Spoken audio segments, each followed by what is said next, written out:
करू का नको? विद्यार्थी मित्रांनो, आपला हा स्किलचा पिरियड आहे. स्किलच्या पिरियडमध्ये आपण मॉडर्न बँकिंगचा अभ्यास करणार आहोत. यापूर्वी आपण बँकांची उत्क्रांती कशी झाली किंवा बँकांचा इतिहास या मुद्द्याचा विचार केलेला आहे. आजच्या पिरियडला आपण बँकिंग सेवांमधील आधुनिक तंत्रज्ञान या मुद्द्याचा विचार करणार आहोत. तर वर्तमान काळात बँकिंग क्षेत्रात अनेक बदल झालेले आहेत. नवीन तंत्रज्ञानाचा वापर हा बँकिंग क्षेत्रामध्ये वाढलेला आहे आणि बँकिंग व्यवसाय हा एनी टाईम बँकिंग, एनिव्हेअर बँकिंग या स्वरूपाचा झाला आहे. एनी टाईम म्हणजे 24 तास बँकिंग सेवा आणि एनिव्हेअर म्हणजे कोठेही बँकिंग सेवा.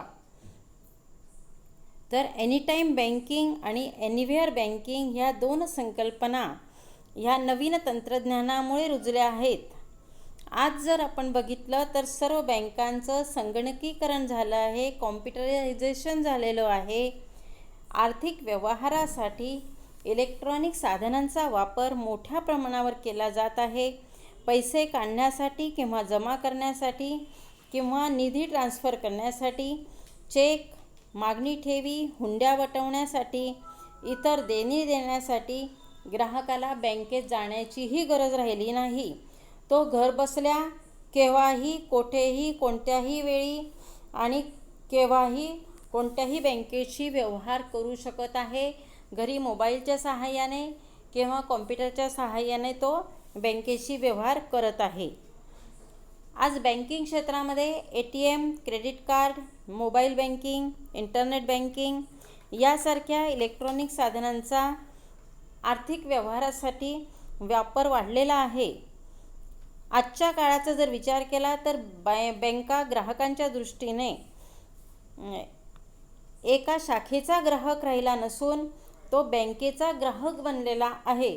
तर अशा रीतीने आजच्या काळात बँक ग्राहकांच्या दृष्टीने विचार केला तर ती एका शाखेचा ग्राहक राहिली नसून तर ती पूर्ण बँकेचा ग्राहक बनला आहे.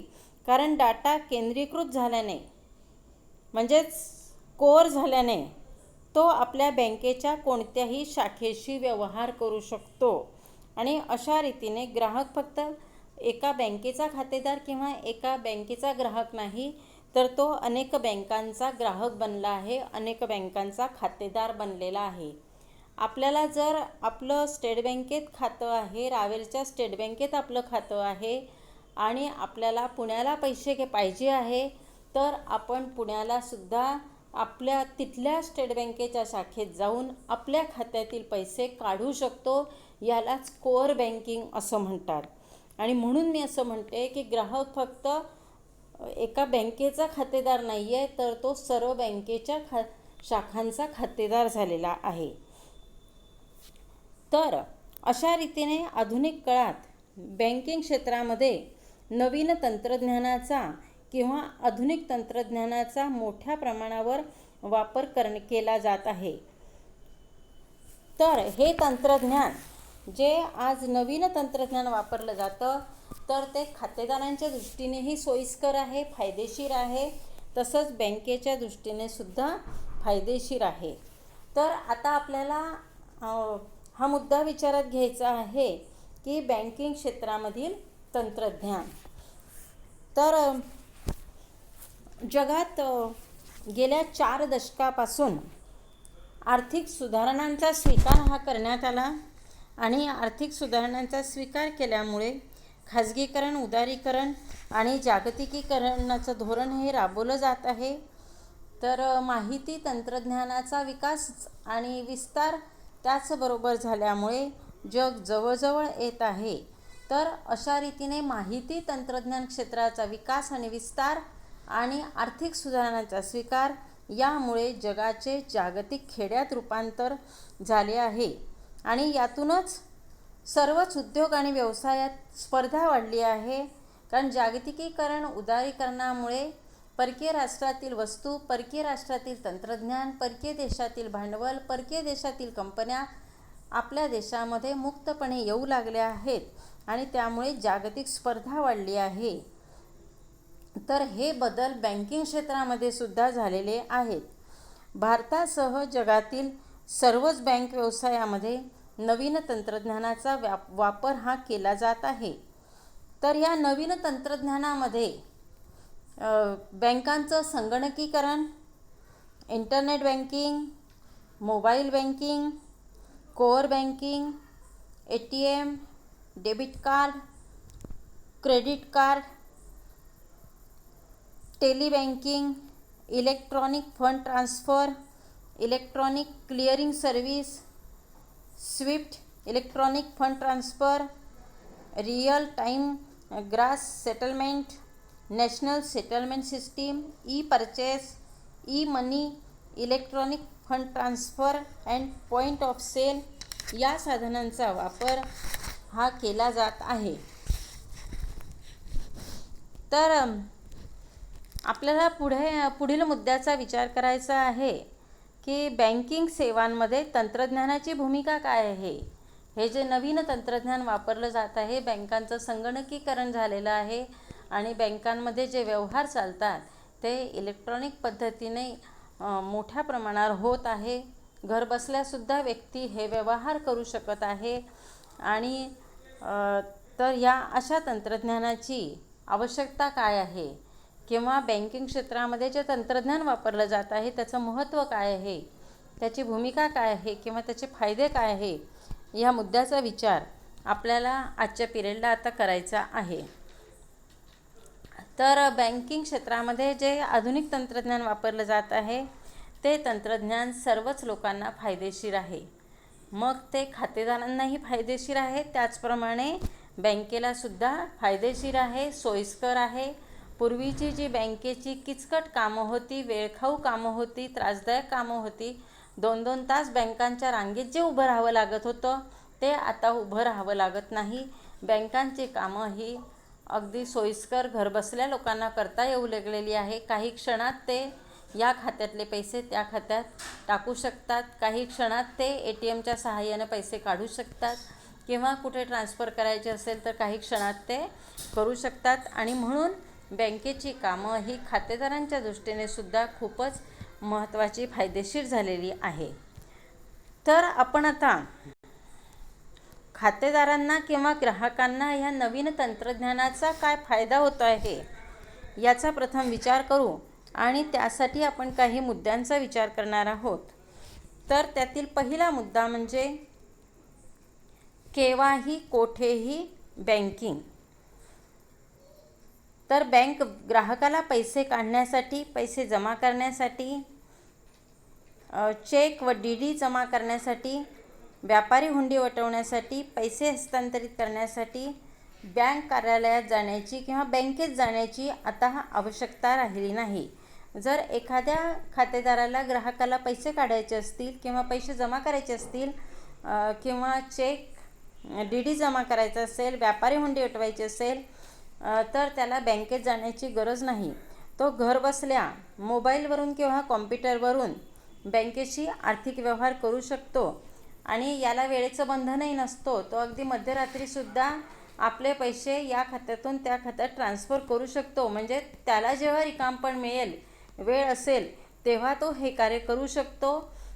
तर त्याने अगदी काही बँकेच्या वेळेनुसार अगदी 11 ते 3 पर्यंतच हे काम केलं पाहिजे असं नाही, तर दिवसातील 24 तासातून तो केव्हाही हा व्यवहार करू शकतो आणि हा व्यवहार कोठे करायचं हे त्याला बंधन नसतं. अगदी ST स्टँडवर बसल्या बसल्या बसची वाट पाहत असताना किंवा बसमध्ये बसलं असताना, रेल्वेत बसलं असताना, बाहेरगावी प्रवासाला जात असताना सुद्धा तो हा व्यवहार करू शकतो.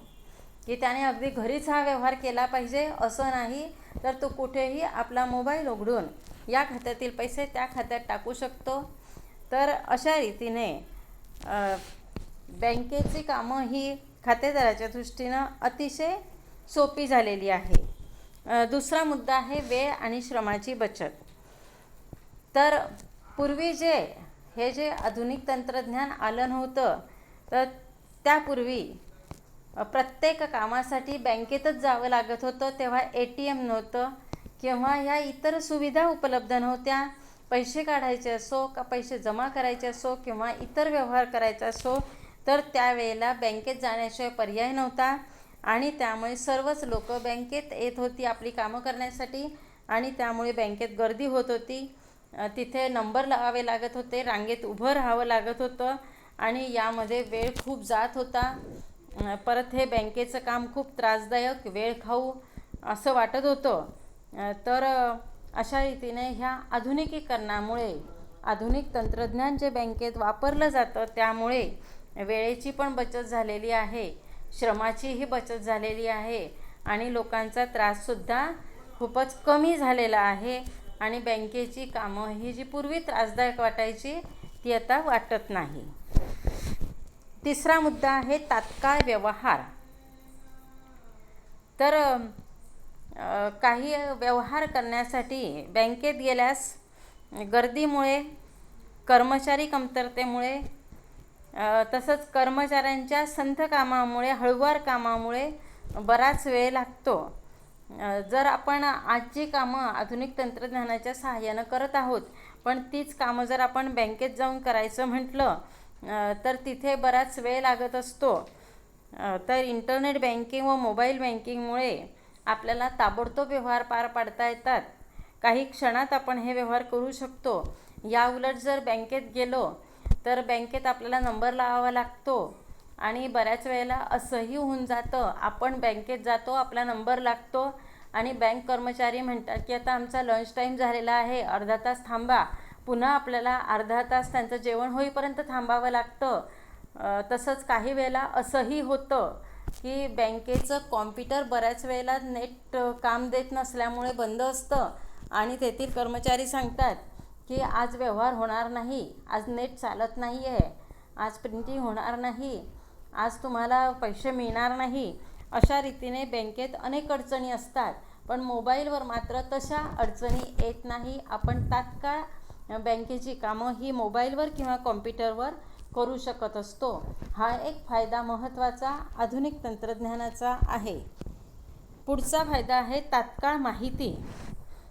तर बँकेत जर आपण आपल्या खात्यातील बचत किती, त्याचप्रमाणे आपण जर कुठे काही पैसे ट्रान्सफर केले असतील तर ते झाले का नाही झाले किंवा इतर ठिकाणचे जमा व्हायचे असले, पगार जमा व्हायचा असला किंवा काही अनुदान जमा व्हायचं असलं, स्कॉलरशिप जमा व्हायची असेल तर ती जमा झाली का नाही, कर्ज हप्त्याची कपात झाली का नाही, विम्याच्या हप्त्याची कपात झाली की नाही, कर्जाचा हप्ताची कपात झाली का नाही किंवा शेतकऱ्यांना जे काही चुकारे मिळायचे आहेत ते खात्यावरती जमा झाले का नाही, निवृत्ती वेतन जमा झालं का नाही, हे जर पाहायचं असलं तर त्यासाठी बँकेत रांग लावावी लागते आणि त्या रांगेत नंबर लावल्यावरच आपल्याला ती आपली कामं होत असतात.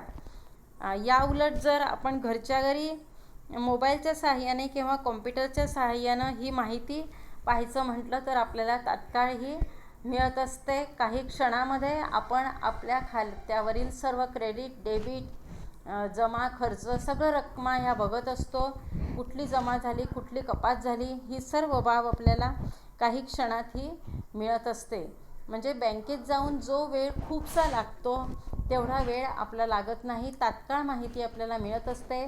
बऱ्याच वेळेला आपण बघत असतो बँकेमध्ये गर्दी असते आणि अनेक लोक नुसते बँकेतल्या कर्मचाऱ्यांना विचारणा करत असतात की पेन्शन जमा झालं का, स्कॉलरशिप जमा झालं का, आणि कामाच्या व्यापामुळे बऱ्याच वेळेला कर्मचारी वर्गसुद्धा यांच्यावरती चिडचिड करत असतो आणि अशा मानसिक त्रासाला सुद्धा काही लोकांना बँकेत तोंड द्यावं लागतं.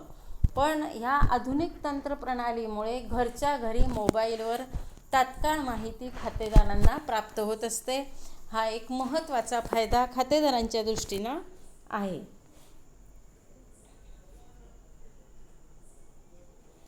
पुढचा मुद्दा आहे जागरूकता.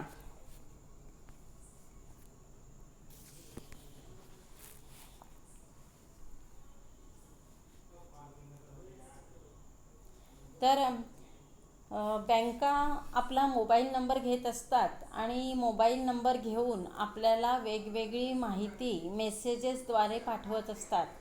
आपण ATMमधून पैसे काढले, किती काढले, कोणत्या वेळेला काढले, कोणत्या ATMमधून काढले, हे सुद्धा लगेच आपल्याला मेसेजवर येत असतं.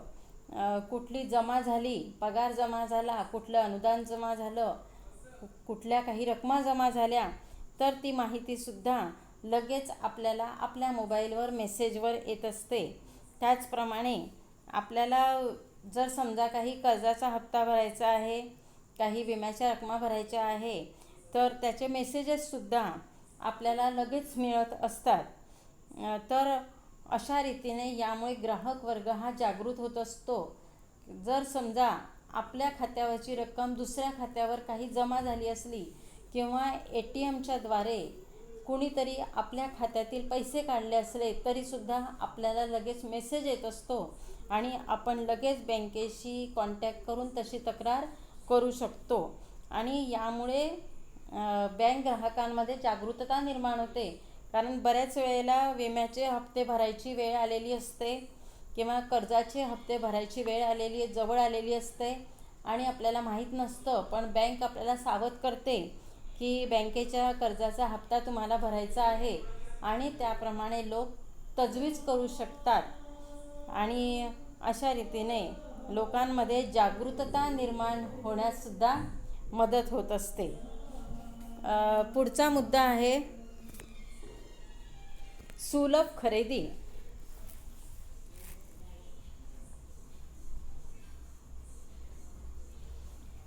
तर सुलभ खरेदी हल्ली ऑनलाईन ट्रेडिंगचे व्यवहार हे मोठ्या प्रमाणावर वाढले आहे आणि हे व्यवहार सर्व स्तरांमधून केले जात आहे. अगदी छोट्या छोट्या गोष्टींपासून मोठ्या किमती वस्तूंपर्यंत ऑनलाईन खरेदी ही मोठ्या प्रमाणावर केली जात असते. अगदी रोजच्या वापरातील वस्तूसुद्धा लोक ऑनलाईन पद्धतीने खरेदी करतात.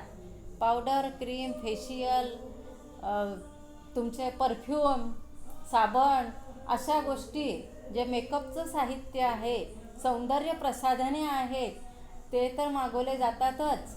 त्याचप्रमाणे इलेक्ट्रॉनिक वस्तू, मोबाईल, लॅपटॉप, TV, अशा गोष्टीसुद्धा प्रामुख्याने ऑनलाईन पद्धतीने मोठ्या प्रमाणावर मागवल्या जात आहे. आणि त्यासाठी ग्राहकांना ATM card, debit card, credit card ही बँका पुरवत असते. अर्थात याच ATM कार्ड, डेबिट कार्डच्या सहाय्याने आपण पैसे जमा करण्याचे कार्य करत असतो. पण तरीसुद्धा ही जे ऑनलाईन ट्रेडिंगचे व्यवहार आहे, या ऑनलाईन ट्रेडिंगच्या व्यवहारासाठी आपल्याला ह्या ATM कार्ड, डेबिट कार्डची गरज असते आणि या कार्डच्या सहाय्यानं आपण ऑनलाईन ट्रेडिंग करू शकतो, ऑनलाईन वस्तू आणि सेवा खरेदी करू शकतो. आणि याचा फायदा म्हणजे आपल्याला विविध उत्पादनाची माहिती मिळते. त्याचप्रमाणे कमी किमतीत वस्तू उपलब्ध होते, कारण वस्तू आपण डायरेक्ट उत्पादकाकडून खरेदी करत असतो. ती जी 2-3 विक्रेत्यांकडून ती आपल्याकडे येते. म्हणजे ठोक विक्रेता, किरकोळ विक्रेता, आपल्या गावातील दुकानदार, आणि नंतर ती आपल्याकडे येते. आणि अशा रीतीने ही 3-4 लोकांच्या हातातून वस्तू येत आपल्याकडे ती थोडीशी जास्त किमतीलाच आपल्याला मिळत असते. पण ऑनलाईन खरेदी केली तर आपल्याला कमी किमतीत वस्तू उपलब्ध होते. पण ही खरेदी विक्री आपण ATM कार्ड आणि डेबिट कार्डाच्या सहाय्यानेच करू शकत असतो. आणि म्हणून असं म्हटलं जातं की बँकांच्या आधुनिक तंत्रज्ञानामुळे खरेदीचे व्यवहारसुद्धा सुलभ झालेले आहे. आणि शेवटचा मुद्दा म्हणजे स्वस्त सेवा. तर बँका ह्या आधुनिक तंत्रज्ञानाच्या सहाय्याने ग्राहकांना ज्या वेगवेगळ्या सेवा पुरवित असते, त्यांचे शुल्क किंवा फी फारच कमी आकारत असते. बऱ्याच व्यवहारासाठी बँका शुल्कही आकारत नाही. उदाहरणार्थ, समजा एका बँकेच्या शाखेतून दुसऱ्या बँकेच्या शाखेत आपल्याला पैसे ट्रान्सफर करायचे आहे किंवा एका व्यक्तीच्या खात्यातून दुसऱ्या व्यक्तीच्या खात्यात आपल्याला पैसे ट्रान्सफर करायचे आहे, तर या ठिकाणी बँका तो काही चार्ज घेत नाही, म्हणजे सर्वच कार्यासाठी बँका चार्ज घेत नाही. बँका अनेक सेवा ह्या मोफत पुरवत असते आणि ज्या ठिकाणी चार्ज आकारला जातो तो चार्जसुद्धा कमीच असतो. तर त्यामुळे बँकांच्या या सेवांमुळे ग्राहक खर्चात बचत होते. ग्राहकांना फारसा खर्च करावा लागत नाही आणि कमी खर्चामध्ये त्यांची कामं ही सोयीस्कर रीतीने त्यांना करता येतात. तर अशा रीतीने आधुनिक जे तंत्रज्ञान आहे त्यामुळे खातेदारांना किंवा ग्राहकांना अनेक फायदे होत असतात. बँकेचे व्यवहार त्यांना सोयीस्कर सुटसुटीत वाटत आहे. वेळेची बचत, खर्चाची बचत करणारे त्यांना वाटत आहे. तर बँकेला आधुनिक तंत्रज्ञानाचे काय फायदे होतात याचा विचार आपण